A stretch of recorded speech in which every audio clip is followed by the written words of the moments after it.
All right, I have to record a video asking the question: did Stephen King actually pull off the most masterful move in the history of literature back in 1991 with Needful Things and nobody noticed?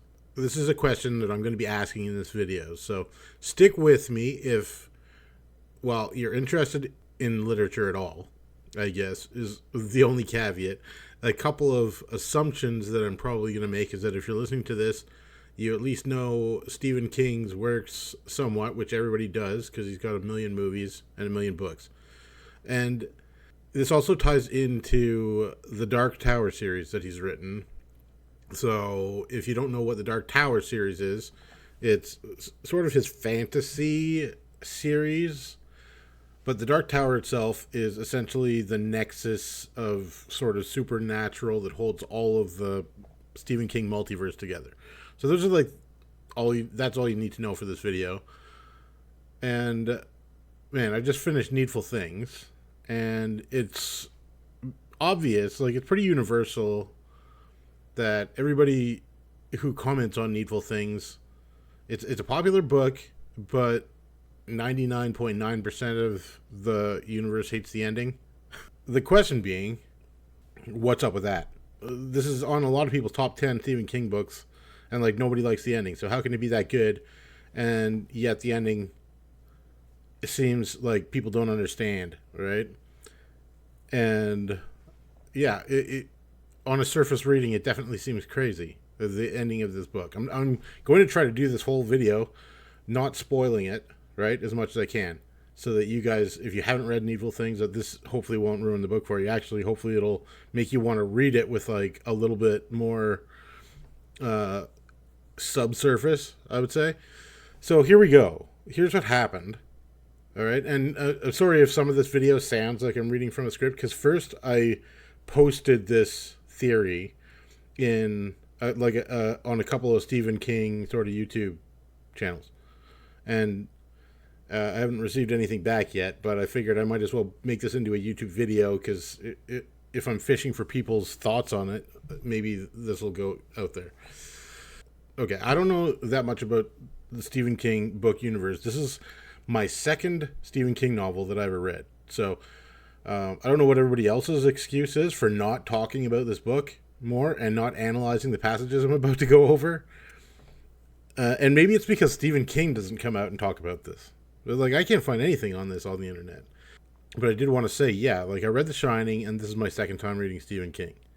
And so all of a sudden I'm like, whoa, what is Stephen King up to? Like, it seems like there's something here way deeper than anybody thinks. So there's one particular passage in Needful Things that sent me spiraling into a rabbit hole nobody is interested in explaining anywhere on the internet. There's this blanket, terrible ending response most people seem to give. That's like, they don't think it's a good ending. Some people understand that it ties into the Dark Tower and you have to have read the Dark Tower to get the ending. That seems to be the closest I've seen to somebody sort of talking about what I'm about to get into. So, not having read most of his books, I pieced together some things from YouTube reviews and internet searches. And this passage is about a little blonde girl that Alan Pangborn runs into in the hospital. He goes to the hospital to talk to the brother of Brian Rusk, who's a character in the novel. And then he's on his way out of the hospital. And here's the passage from Chapter 20, Part 10. Okay, so if you got Needful Things on your bookshelf, you could pause and read it yourself, because this is a shortened version. I just got it shortened for time. So Alan walked down the hallway toward the exit, expecting to be stopped by the nurse. But the only person who talked to him was a little girl holding a blanket. "You've got a gun," she announced. "Yes," Alan Pangborn said. "My dad has a gun." "Does he?" "Yes, it's bigger than yours. It's bigger than the world. Are you the boogeyman?" "No, honey," he said, and thought, "I think maybe the boogeyman is in my hometown tonight," referring to Leland Gaunt. Okay, so that's this section that sent me off on this spiraling rabbit hole to try to figure out what the heck this was. Because then Alan Pangborn just walks off, and this entirely seemingly random insert is over without adding anything to the story. Except, what the heck would she be referring to a gun that's bigger than the world? Like, automatically. I had to look up any references to what she could possibly be saying, because on its face, it's nonsensical, so it has to be metaphorical. That's what I figured. And my first thought is whether her dad is the gunslinger somehow. But that wasn't it. It's not literally Roland Deschain, anyway, as the gunslinger. Okay, so in all my searches looking for other references to a gun bigger than the world, I got nothing, except that there's a literary concept called Chekhov's gun. Not only is it a literary concept, but it's one that Stephen King is known to use. So, what is Chekhov's gun? Chekhov's gun is a narrative principle popularized by Anton Chekhov, stating that every element introduced in a story should be relevant and contribute to the plot, and any seemingly unimportant element that is introduced should later become significant. All right? And then the old theater rule that Stephen King mentions in his book On Writing is this exact thing. If there's a gun on the mantle in Act 1, it must go off in Act 3. The reverse is also true. So Stephen King says this in his book On Writing. Okay? So Stephen King is well aware and uses the concept of Chekhov's gun. Okay, so I found something. The blonde girl is the freaking definition of seemingly unimportant. Like, she says, my dad's got a gun, it's bigger than the world, and then he just walked away. This girl was not seen before, nor after, nor anywhere else. So, what is the official Chekhov's gun in Needful Things? Because it's not the girl, right? So that's not what I'm trying to say. But the girl is the definition of seemingly unimportant. So if she was, then she would have got cut out of the book in editing. So the Chekhov's gun in Needful Things is, and I'm not going to spoil anything, but there's this can of spring snakes that he's got in his car that shows up both in Act 1 and Act 3. So that's like the Chekhov's gun in Needful Things. It just so happens that he uses it in Act 3, and I won't explain. You'll have to read the book to see why. This proves that King's deliberately using the concept while writing the book. Okay? The Chekhov's gun concept is in the can of spring snakes, which means he's conscious of the Chekhov's gun, which means don't introduce something useless like this girl if it's not important. So he knows that. That's how he writes. He would take her out if she was unimportant. So that means the blonde girl must either be of vital importance or he missed cutting her out in the editing process, which is doubtful. So let's pretend that the blonde girl is deliberately talking about Chekhov's gun and go line by line. Well, we'll see if it makes sense. So she says, "You've got a gun," referring to Alan Pangborn's spring snakes, right? This is meta. "Yes," Alan says. "My dad has a gun," referring to Stephen King has the white. And this comes up in Act 3. The white is a type of magic.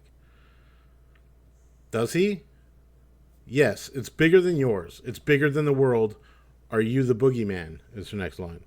So Stephen King's Chekhov's gun, taking this thinking, the supernatural, right, in his multiverse, extends beyond this world, is what she is saying.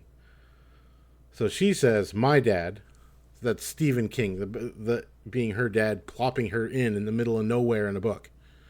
That's why it's Stephen King. Like, her dad is otherwise nobody. Because it's not explained before, after, anywhere else.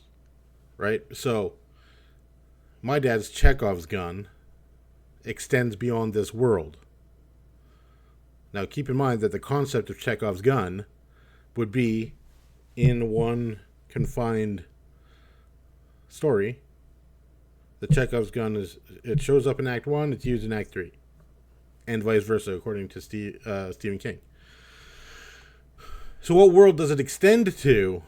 Well, the world that the Chekhov's gun, the white, and you'll know why. So the white is like a type of magic that shows up in Act 3 in Needful Things.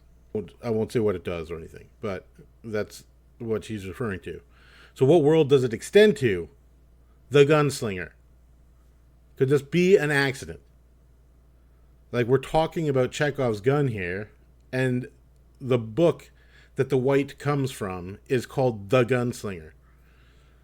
Or Stephen King telling us by naming the first book in the Dark Tower, The Gunslinger, that he is going to use the Dark Tower series to explain key plot points in the Stephen King universe. Now, faithful Stephen King readers who've read the Dark Tower and read other stuff in Stephen King's universe know that he's doing this. So is Stephen King telling us with this line, with this blonde girl, that he can pull Chekhov's guns out of the Dark Tower series? We know his trademark is tying his book universe together. We know he loves Chekhov's gun.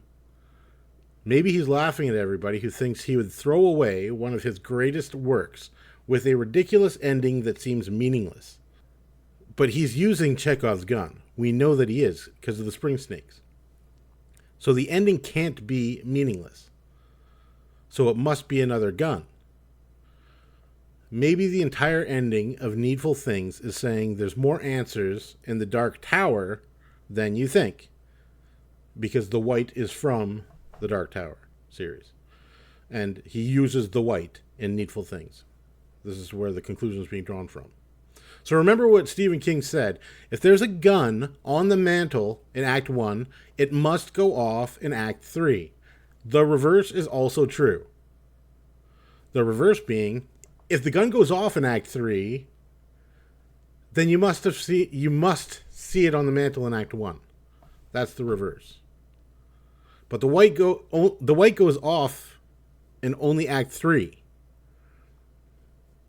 This means Stephen King's gun is sitting on the mantelpiece somewhere else in, quote, Act 1. But it's not in Needful Things Act 1. He does not mention the white. We don't see any of this type of magic or anything until it shows up in Act 3. And this is what confuses the hell out of everybody's like, what? This is this complete nonsensical, out of nowhere event where the white pops up. And I can't explain it further, just trying to not spoil the story for you. So knowing that he's using Chekhov's gun, knowing that the white goes off in Act 3, and knowing that it's not in Needful Things Act 1, it's somewhere else, beyond the world of Needful Things. The blonde girl has warned us that her dad's gun is bigger than the world. It's bigger than Pangborn's world. So it's outside of the world. So we have to go find it. Like, that's the only way. You're going to be confused. Act 1, Chekhov's gun is not there, but it has to be somewhere because we know Stephen King put it somewhere. So we have to go find it. If this method was deliberate, it's one of the most genius moves in the history of literature. The Phantom, Act 1, Chekhov's gun. Because he deliberately had it go off in Act 3. Is the gunslinger really Roland Deschain, or is it Stephen King? Is the question.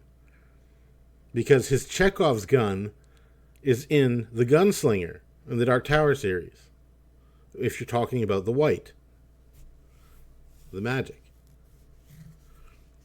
So one thing's for sure, you need to read more Stephen King to find out. Well, I do.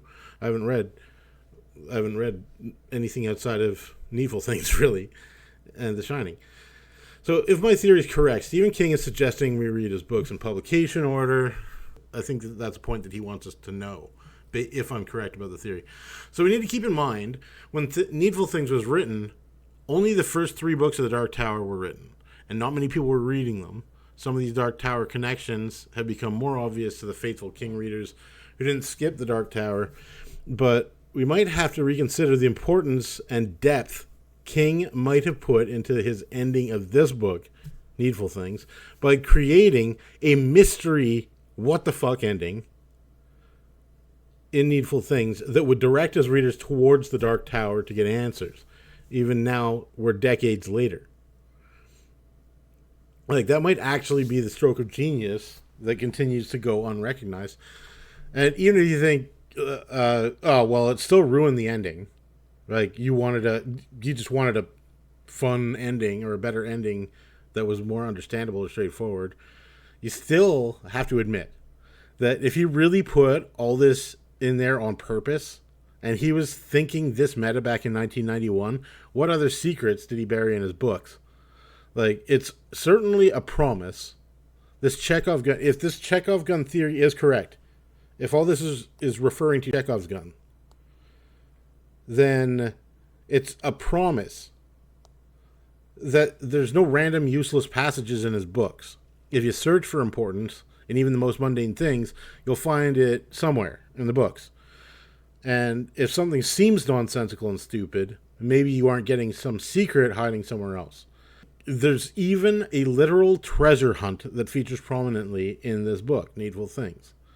So you wonder why. Like, he's telling you to go on a treasure hunt. He's telling you to go look for things and find things in this book, like using an actual literal treasure hunt that one of the characters, Ace Merrill, is going on. So if I'm right, and this passage is just this short passage that is otherwise seemingly meaningless, is saying, if you're confused, Stephen King's Chekhov gun extends beyond this world. And if he used a literary device that is a phantom Act 1 Chekhov's gun in order to drive people to go find it in his other book series, that's something that no other author I can think of would have even attempted. Like, the meta-ness of that, if that's actually what he did on purpose, would be, I think, the greatest move in literary history. Inventing a secret Phantom Act 1 Chekhov's gun. I'm not gonna. I could continue to talk about this forever, but I'll just leave it there. Like, anybody else, especially writers, will know what I'm talking about. But it's not hard to understand. Like, just look up the definition of a Chekhov's gun, and look at what Stephen King said about Chekhov's guns, and then read that passage, chapter 20, part 10, of The Little Blonde Girl. And you tell me if Stephen King is telling us about a Chekhov's gun. And clearly, it would be driving us to the Dark Tower series to try to get answers. And then, so the people who don't understand the ending, or don't appreciate the ending, I suppose, it's a different way to appreciate the ending. Like, I gotta say, it's almost like he did, in some senses, sacrifice the ending of his, like, of this amazing giant piece of work, as far as, like, standard endings go, so that he could pull off this crazy literary move to make people feel confused, but to hint that they're supposed to go to the gunslinger to find answers. And clearly, the focus on the gun in the blonde girl's statement. You know, you've got a gun? Yes. My dad has a gun. Does he? Yeah, it's bigger than yours. It's bigger than the world. Like, this is, keep in mind, like, the Gunslinger, the Dark Tower series, he just put out his third Dark Tower series book right before Needful Things was put out. So it was still, like, heating up. But the focus on the gun. Leland Gaunt is going around town essentially handing out guns. There's so much direction towards the word gun in this book. it's like subconsciously everything is trying to push you towards the gunslinger. And I think it's because the entire point of the end of Needful Things is, if you're confused and missing something, the supernatural, he's going to be pulling Chekhov's guns out of the Dark Tower series. He's going to be gunslinging, firing Act 1 Chekhov's guns. And this is like years later, right? To have Chekhov's guns for unexplained stuff in like both previous works and following works. So he has created a magical land of the Dark Tower,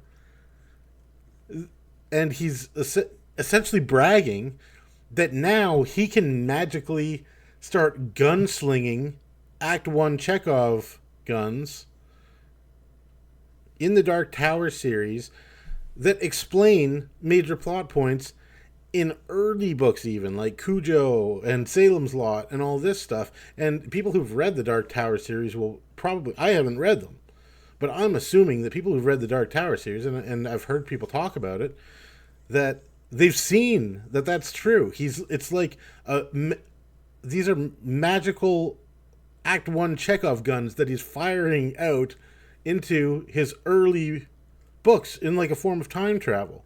It's like what do you call it? Retconning in a way, but it's not, because, you know, nobody's asking for it. It's just like, quote, Easter eggs. But this makes Stephen King the gunslinger of Chekhov guns. So, yeah, if that seems interesting to you, man, take a look at this and see if Stephen King has done something that no writer or author has ever, as far as I know, even attempted. And it's slid by, not getting noticed, ever since 1991. And that Needful Things is this, it's like got this one out of nowhere little pocket of book unrelated to anything else in the book, chapter 20, part 10, that is telling everybody what he's doing. And like nobody's noticed this whole time. So yeah, I'm just interested to hear, does this change what you think about Needful Things, or make you want to like read the book again, or at least reread the whole ending and reconsider whether you hate the ending still, or whether Stephen King has pulled off something truly genius here, and somehow, like, if this is some kind of crazy accident, it's the most insane coincidence ever that all this Chekhov gun stuff relates to a book called The Gunslinger for a series that ties everything together, and he did it by accident. Like, that would be crazy. I don't understand how that could work out that perfect. So, yeah, let me know if this makes you think differently about things. If it makes you want to go read The Dark Tower more, if it makes you want to read Needful Things more, or go back and start reading everything from the start after reading Dark Tower, or whatever your strategy is now. Because, obviously, if what I'm thinking is true, and he's managed to keep his mouth shut and not brag about it for 25 years, there is a level of genius to Stephen King's multiverse that I don't think has even begun to be touched yet. So, all right, I think I'm gonna have to read more Stephen King. This is only my second book of his, and the first one I didn't even put too much thought into. So yeah, I guess I'm gonna go pick out my next one. And if you guys are interested in this kind of stuff, maybe I'll start a Stephen King journey and put it on this channel. So share this around to other people who like Stephen King, and see what they think, and see if they think I'm right about this. And if you want to see more Stephen King content, like maybe I'm just gonna go and do like a Stephen King journey now or something like that, and you guys can follow along. So let me know if you liked it. Make sure you do your thumbs up and sharing everything. And if it gets a good response and it actually gets around, then I might as well continue talking about other books.